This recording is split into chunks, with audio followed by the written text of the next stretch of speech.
From Wish TV and the All Indiana Podcast Network, this is the News 8 Daily 8 Podcast, a Wish TV News 8 update. Hi, this is Hannah Mordeau, and this is your News 8 Daily 8 for Monday, January 8th. And it is a weather alert day, not so much for this morning and afternoon. We're starting out pretty nice, going to get up to about 40 degrees. Really, the alert is for tonight, overnight, early tomorrow morning. There is a system moving in. It's going to bring some heavy snow in the northern half of the state overnight, but it will switch to rain again, likely by the morning commute. Then we have another system on the way later this week, so a lot to talk about, a lot to be aware of. Download the Storm Track 8 weather app to keep you updated as you head out the door. New on Daybreak, Allison Transmission says it has reached a deal with its union workers to avoid a strike at its Indianapolis plant. About 1,500 workers had threatened to go on strike nearly 2 months after their last contract expired. An online statement from Allison claims local and national leaders of the UAW have endorsed the deal. The union has not yet said anything publicly about the agreement. Union members have the final decision. They overwhelmingly rejected an earlier contract agreement in December. We're following breaking news this morning. One man is dead after a late-night shooting. News 8's Brittany Noble is at police headquarters with what happened. Well, it happened on the southeast side, and now police are working to piece together what led up to the shooting last night. Neighbors in the 2700 block of Barrington Avenue could see the flashing red and blue lights around 11 o'clock last night. This is a residential area near the Stone Key apartment. Officers say they found a man with gunshot wounds. They immediately sent him to the hospital. About a dozen people stood outside watching as police gathered details about this incident. And this morning, investigators still have not confirmed any details about the person that they found shot. But IMPD says that they still do not have any suspects at this time. If you know anything about what happened, if you can help police in this investigation, please contact them. I'm Brittany Noble reporting for Wish TV, wishtv.com, and like us on Facebook. Those who work to support domestic violence victims warn that winter always sees an increase in calls to the shelters. Sheltering Wings in Danville has been helping domestic violence victims for more than 20 years. Shelter says domestic violence cases go up this time of year because people are stuck inside with their abusers, creating a crisis of not enough space. The sad thing about domestic violence shelters in our area is that there's not enough room for everyone who needs help. So what we do is we have a danger assessment tool that we go through with folks, and we're able to help folks in very dangerous and the most dangerous situations. But we'll never turn anyone away without help or support. Sheltering Wings is looking for volunteers and also accepting donations of money or things like cleaning and laundry products, hygiene supplies, snacks, and other household necessities. In Pacers Watch, friends, family, and fellow teammates spent Sunday at Gamebridge Fieldhouse remembering legendary player George McGinnis.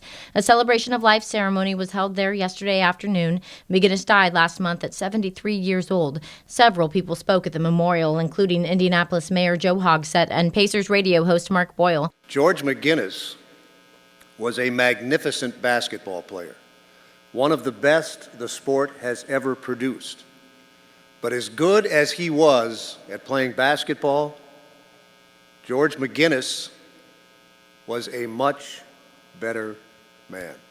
McGinnis grew up in Indianapolis and was a Mr. Basketball before playing at Indiana University and becoming a Pacers legend. He is one of only 4 players to have his jersey retired by the Pacers. The team is now wearing his number, 30, in a black sash on the shoulder of their jerseys in tribute to the late star. In Colts Watch, today the players and coaches face questions one final time after a disappointing end to a promising season. Saturday's win and your in game ended with a 4th down frustration, a Gardner Minshew pass that bounced off Tyler Goodson's hands. The two talked about the heartbreaking play with our Andrew Chernoff. I think it was just a tough play, man. I think there's about a million of those, one play, what ifs in that game. I wish I'd have put a better ball on him, giving us a better chance. It's a hard way to go, man. When you got off to the sideline right after that, just what was the reaction from the team? What were you feeling at that moment? Honestly, I was just feeling like a failure. I know I'm not a failure. I'm going to just state that. But I felt a lot of love from the teammates. Everybody telling me to keep my head up. But me just being me, I'm always hard on myself. And I know I could have made that play, and that play should have been made. I just got to go back to the drawing board, just keep working on my craft, and come back next year even better. A fan we talked to after the game explained the mixed emotions that came with an overachieving 9-8 season ending without a spot in the postseason. Was this a successful season despite not making the playoffs? I believe so. I very much think that they did a very good job this season, especially with everything that happened to them in the beginning of the season. Team is set to talk at 5 this evening. Our team will be there with live coverage. The Colts are looking ahead to next season and already know who the team will play. There are 17 games in total. Colts play 8 at home and 9 away. 5 of those games will be against teams that are now in the playoffs. Pittsburgh Steelers, Miami Dolphins, Detroit Lions, Buffalo Bills, and Houston Texans will all be in Indianapolis. A faith leader for the Colts has resigned. Father Douglas Hunter announced that decision on social media. He writes, "With a heavy heart, I submitted a resignation letter to the Catholic chaplain for the Indianapolis Colts. After much prayerful consideration, it is time for me to step down from this role. Serving as the chaplain for the Colts over the past several years has been an honor and a privilege. I have been blessed to work alongside a dedicated and passionate team." The Red Cross is getting creative to boost donations. Give blood, and you could win a trip to the Super Bowl. January is National Blood Donor Month. The Red Cross says it is facing an emergency blood shortage with the lowest number of people giving blood in 20 years. The agency says anyone who gives blood this month will be entered to win a trip to the big game. There are many chances to donate around the state this month, including a blood drive today at the Meridian Street United Methodist Church in Indianapolis. It's from 10:30 until 4:30. The 2024 General Assembly session starts today at the State House. Expect to see a lot of discussion about childcare and education. Both parties say these are top issues, but their approaches differ. News 8's government reporter Garrett Bergquist spoke with the House Minority Leader for this week's episode of All Indiana Politics. House Minority Leader Phil Giaquinta will formally announce his caucus's priorities on Monday.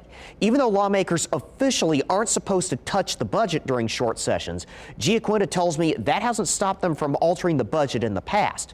He says Indiana's child care and education crises would more than justify doing so. When we look at how are we going to ramp up our workforce, this is one of the ways that we can do it by making childcare more affordable for folks. And we can do that in a couple of different ways, whether it's increase the child tax credit or make it do something for healthcare workers to encourage folks to go into that field, because we know that trying to access childcare, we have childcare deserts around the state, is difficult to do. So we'll certainly be looking at ways that we can make childcare more affordable. Right now, it appears education will be a major priority as well this session. What are some things we can expect from House Democrats on literacy and school attendance in particular?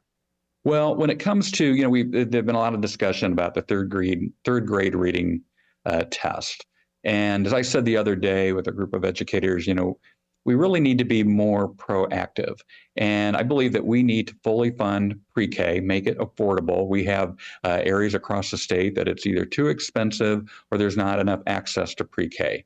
And if you look at what other states have done with their pre-K program and the results that they're getting from the third grade test scores, much better than ours. But there's other things too with regards to trying to improve those test scores. How about making the classrooms smaller, paying our teachers more. We've had a lot of turnover in the teaching field.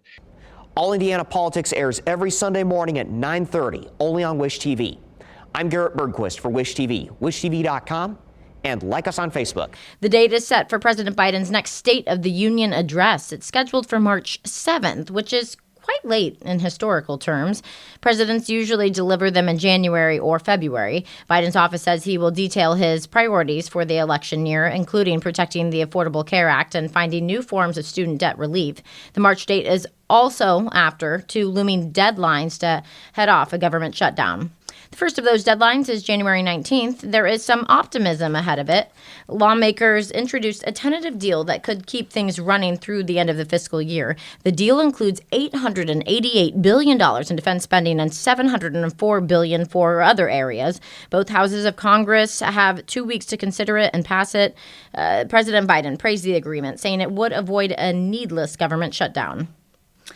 American taxpayers had to pay at least 20% more on average to get their taxes done last year because Accounting apparently isn't a cool career. Tax professionals charged on average $218 for new clients in 2023, a 25% jump from $174 in 2021. The National Association of Tax Professionals found that in its 2023 tax fee report, experts are attributing the double-digit price increases to an industry-wide PR crisis.